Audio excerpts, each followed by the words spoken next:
All right, Tasha. Tasha, where'd you grow up? Where are you from originally? From Oceanside, California. Down by San Diego? Yes. Tell me about your family growing up. Family growing up was a single mother. I had a half brother who was 12 years older than me. And my mom was always working to be a provider since she was a single mom. So I had little supervision. I kind of had to wing it from an early age, and or my brother would sometimes have to take care of me. Growing up, he was well, not kind of, everywhere we lived had holes in the walls because he had a bad temper. He was an alcoholic, my brother, and he sometimes would hit my mother.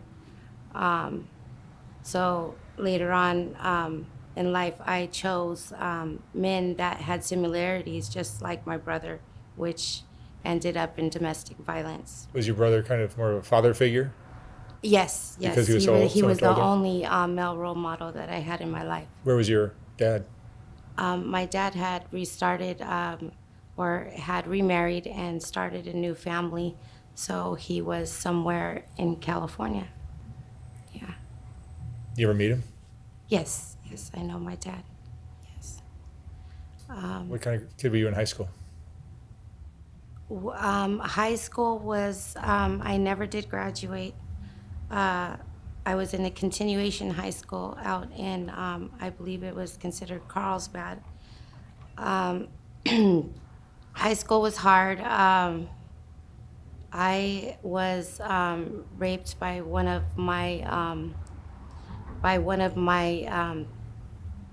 persons that I went to school with, by one of my peers, her father. And I had originally gone there to get a tattoo. And needing needing a utensil, if you will, to get high had led me into the garage where he was. And so that happened. And the only thing that had stopped anything was that his mom had knocked on the door to the garage. We were going on several hours of being, beat and raped. Had resulted in a pregnancy, which I had to tell my mother then what was going on, because I needed her consent to go ahead with the abortion. How old were you? I was 17.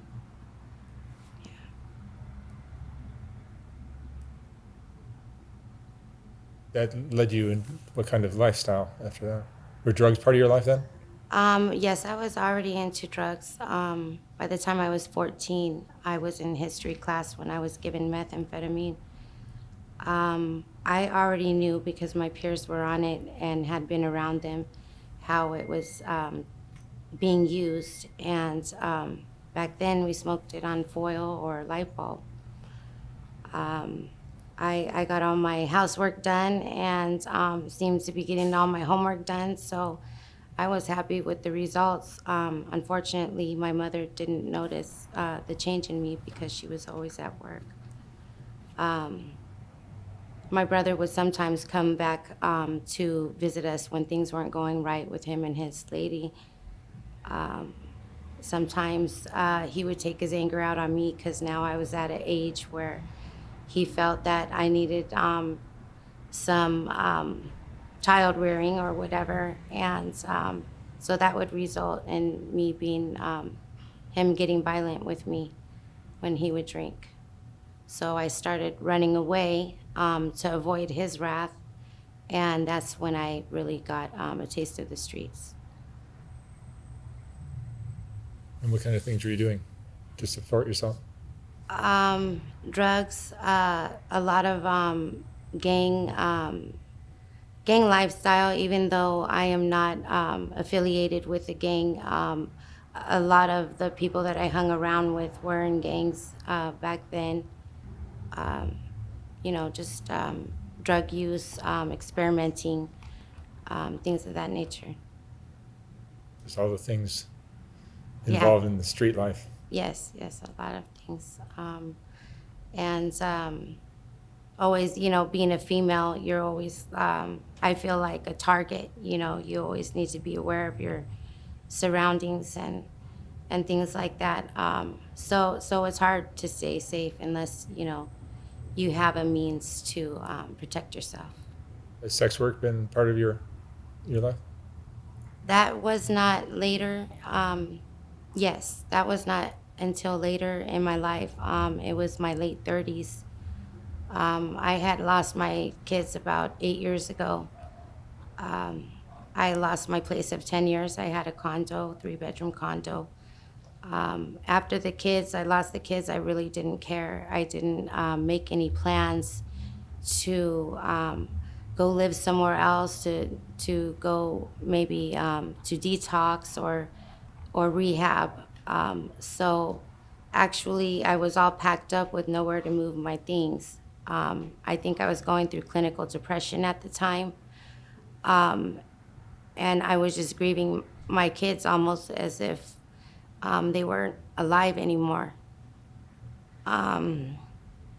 So that's when things got really heavy. I think I was about 9 days in. I had some drugs that I could have sold for money, but everybody was doing the same thing.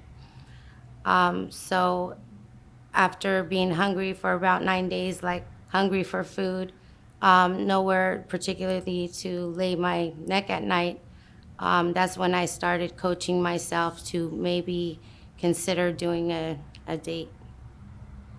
And I thought, well, it's familiar before, I was having sex from a young age, and I kind of had to psych myself out to be able to accomplish that. I went on the date, and I kept my composure, and afterwards I remember thinking that was not that bad. That's something that I could probably, like be a boss and be able to handle. I get high, but I feel that I stay sober in a way that, I'm sober-minded. So I felt that I could handle that lifestyle. You're kind of functional, even when you're using. I'm sorry? You're kind of functional even when you're using. Yes. To a point. I could get a little shiny, like my intentions are good and I mean to be there, prompt, but then the night before, a long night or unexpected events happen and, doesn't allow me to really be reliable sometimes. So back to your kids, you were married or you had a relationship that... I had a relationship with each of my children's fathers. All 3 of my kids have different dads. At the time, I was in a relationship with them, living with them, short-term relationships, but all of them except one abusive. So we, terminated that pretty early in my pregnancy. I kept the pregnancy or kept the baby, but just the father was not really active in their lives. And you raised your kids? Yes. Until 8 years ago. I have a 21-year-old, a 17-year-old, and a 15-year-old. What happened at 8 years into their... 8 years. Well, I met somebody immediately after those 9 days, so I was already doing what I was doing. Nobody had pushed me into it. But I met somebody in the area that was a local of the area I was working in, and he seemed to be pretty confident. Nobody seemed to bother him, and it seemed like he got what he wanted, and nobody got in his way. So I didn't think I could make it, survive out on the streets. It was my first time homeless. So I kind of clung to him. In doing so, we started a relationship, and I thought he was my boyfriend. And being naive, I found out otherwise that he was my pimp. Things got brutal at times, and I was basically told, no, you're taking this job. And sometimes I would be choked out or hit in the face. just beat with a cane, just a lot of violence.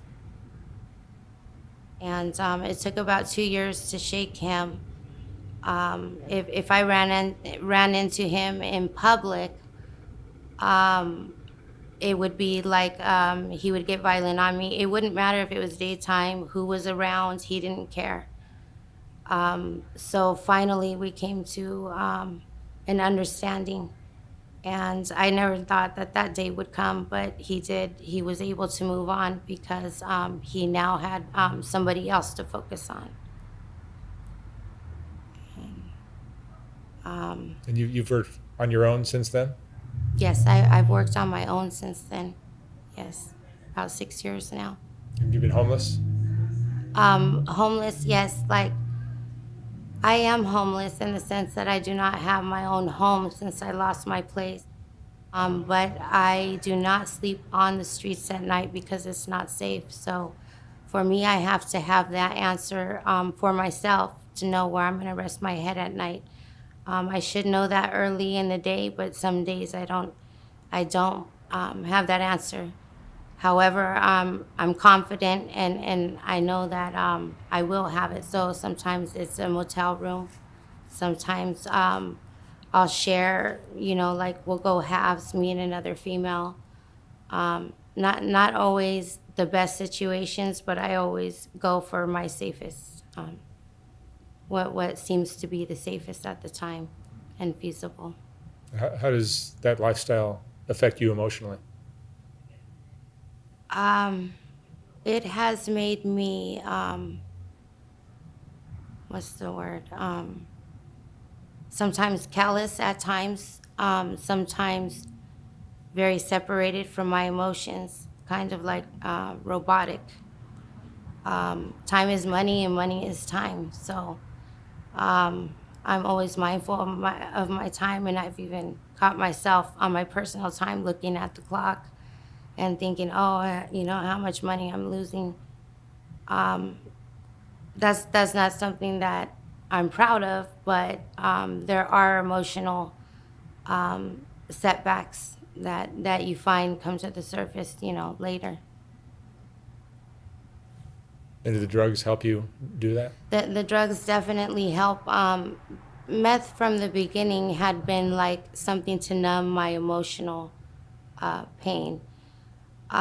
So it helps me to put that to the back of my brain so I don't have to maybe wake up and feel that trauma or reminisce on that, or even just my daily. It helps me to cope. It's like a mental or emotional band-aid, if you will. I would think it'd be hard to do this kind of work without being drunk or high. Right, right. I don't think that there's one woman out there or anybody that does this type of work and they come to it sober, or they've been doing it sober. It's the type of thing where you want to numb your conscience down, your conscience, so that you're able to perform or fulfill the agreement. Turn off your feelings. Right, right. Sometimes, being vigilant is a must for me. I have all these little safety nets that I do, and I keep them the same. I noticed that early on when I wasn't operating that way, that's when I would get into more things would happen, or mistakes. Certain details would be overlooked that would be vital to me later.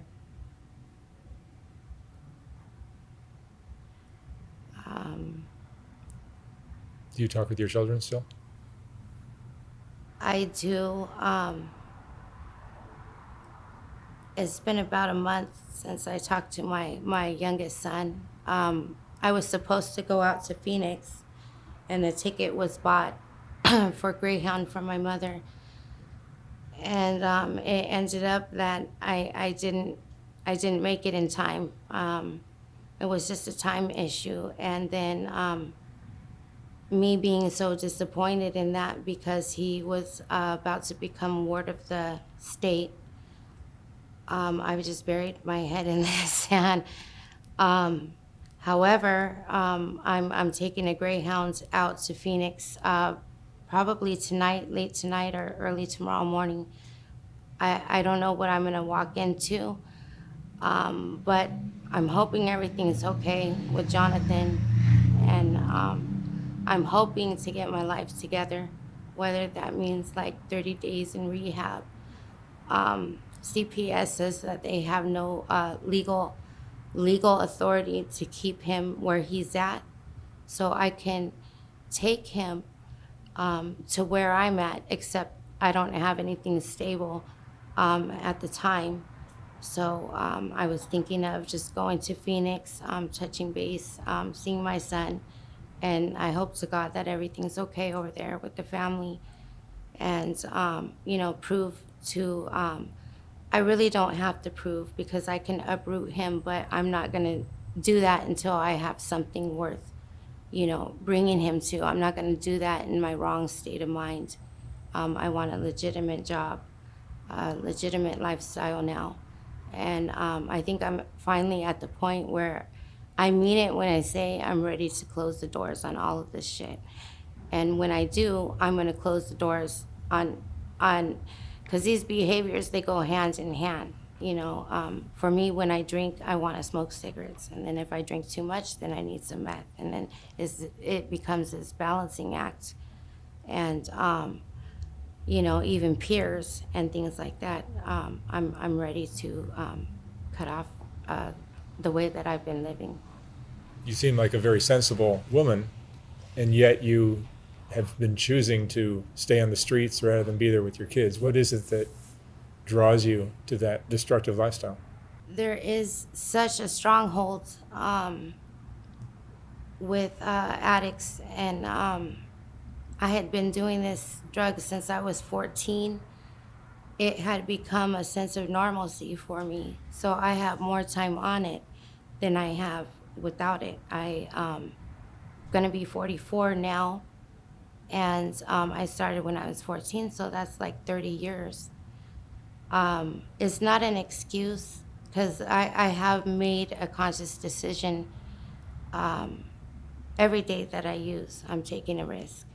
But by then, it's like the addiction is already become so used to numbing myself that I don't know what to expect when I go through the detox sober. Have you tried before? I tried once before. I had 11 days clean. It's been about 11 years since I had that many days clean. With each pregnancy, I would stop as soon as I found out that I was pregnant. So I might have had 6 weeks, 7, 8 weeks of using, and then found out I was pregnant, and I would stay smoking cigarettes and then taper myself off of the cigarettes.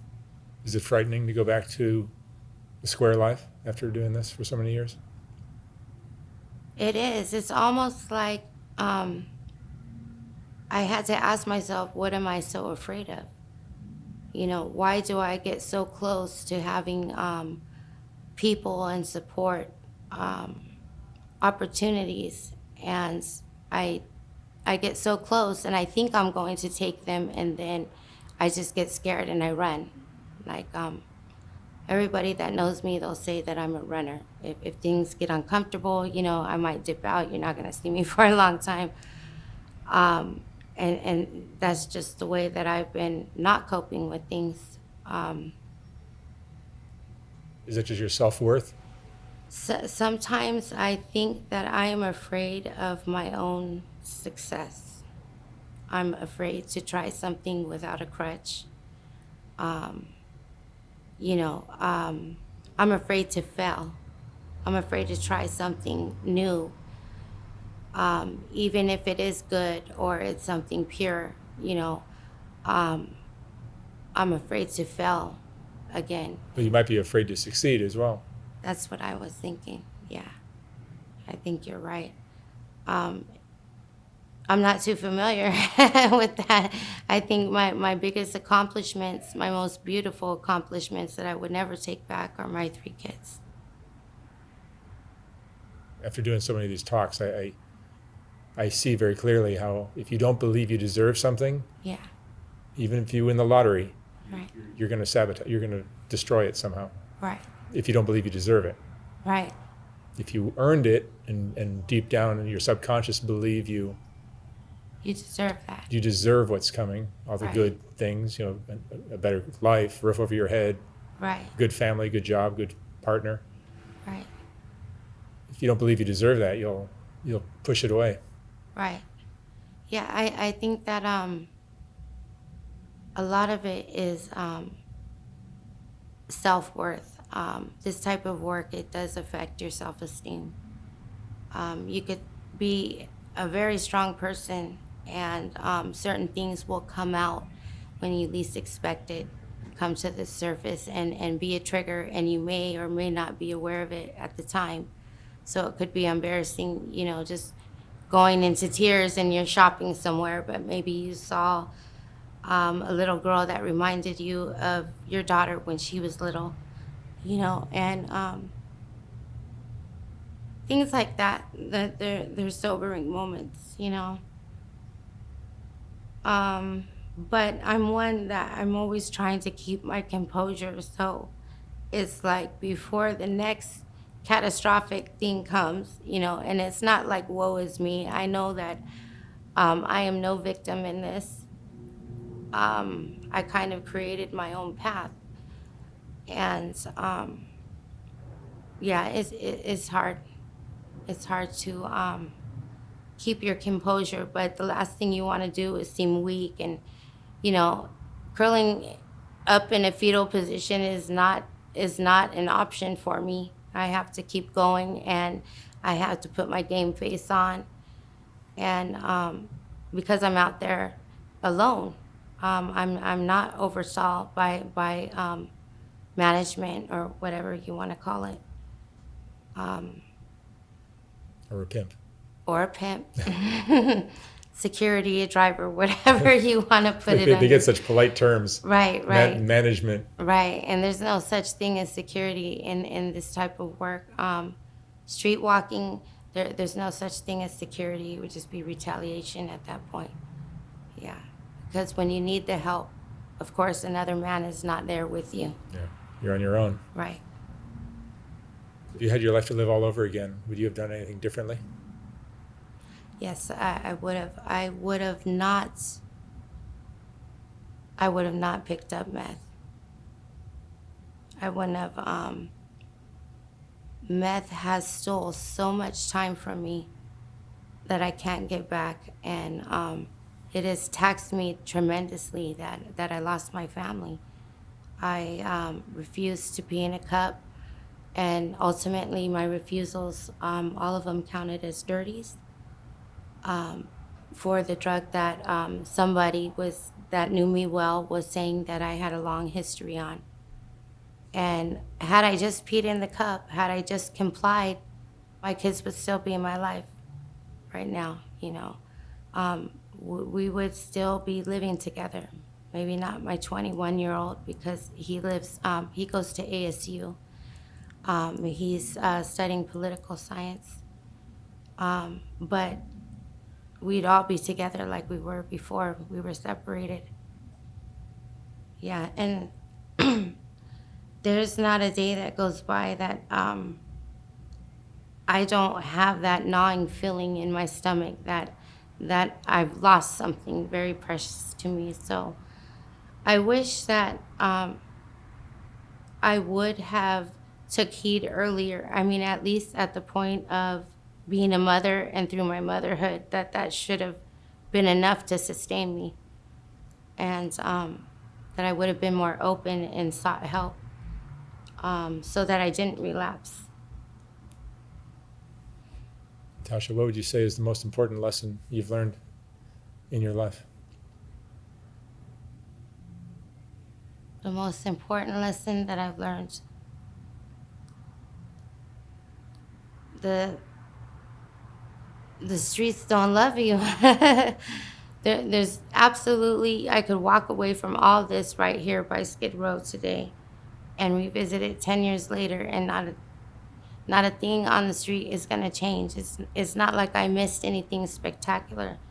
I may have dodged a toe tag, but there's nothing that the streets can fulfill, any void that you have. You have to learn to love yourself where you're at, you know, meaning when you find yourself in a very low, you know, maybe bottom of the barrel, low bottom, you still have to set that tone as to how others are going to respect you. So you have to learn to love yourself first, and be real with yourself. If you're not sober, don't take that chip, you know, at NA, or be real with yourself. And I find that the more honest that you are with somebody, sometimes they could network, and even, you know, just you reaching out, and doing the right thing by reaching out and being open and honest in that way, I feel like God will line you up with your correct destiny. And that's what I really strive for, at the same time run away from. All right, Tasha, thank you so much for sharing your story. You're welcome. Wish you the best of luck Thank you. getting back home.